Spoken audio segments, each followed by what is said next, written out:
আসসালামু আলাইকুম। যারা পাঁচ ব্যাংকের গ্রাহক আছেন তারা অত্যন্ত খুশি হবেন যে পর্যায়ক্রমে ব্যাংকগুলোকে একীভূতকরণ কাজ শুরু হচ্ছে।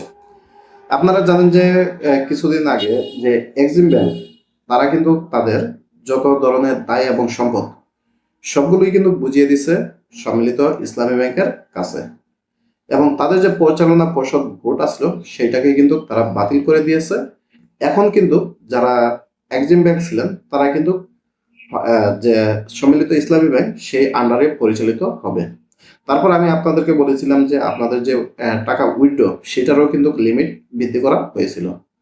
পাশাপাশি আপনারা দেখবেন যে গত সপ্তাহে অর্থাৎ এই যে সপ্তাহটা গেছে সেখানে যে সোশ্যাল ইসলামী ব্যাংক তাদের সম্পত্তি এবং দায়ও কিন্তু সম্মিলিত ইসলামী ব্যাংক গ্রহণ করেছে।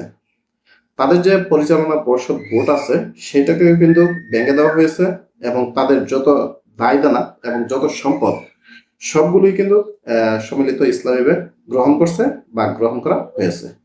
এখন থেকে কিন্তু এক্সিম ব্যাংক এবং সোশ্যাল ইসলামী ব্যাংক দুইটাই কিন্তু মার্জার হয়ে গেছে, দুইটাই কিন্তু এখন একটি নিয়ন্ত্রণে চলে গেছে। এখন থেকে যারা টাকা উইথড্র করবেন সবগুলোই কিন্তু আপনাদের নিজস্ব যে চেকগুলো আছে সেগুলো দিয়ে টাকা উইথড্র করতে পারবেন, এবং সবগুলোর লিমিট কিন্তু একই পর্যায়ে নেওয়া হচ্ছে। অর্থাৎ আপনার যে নিয়ম এক্সিম ব্যাংকের সেই নিয়মেই কিন্তু এখন থেকে সোশ্যাল ইসলামী ব্যাংকের।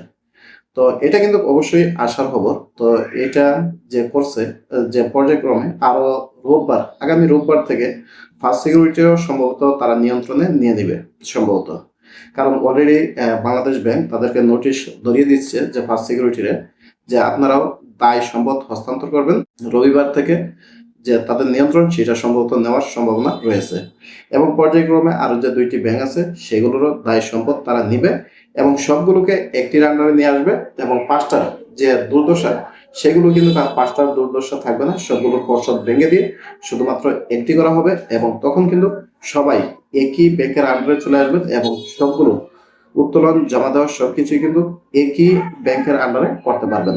তো সম্ভবত যেটা সেটা সম্ভবত এক্সিমটাকে জোর দেওয়া হবে, সম্ভবত এক্সিমের নেটওয়ার্কে সবগুলোকে আওতায় নিয়ে আসবে।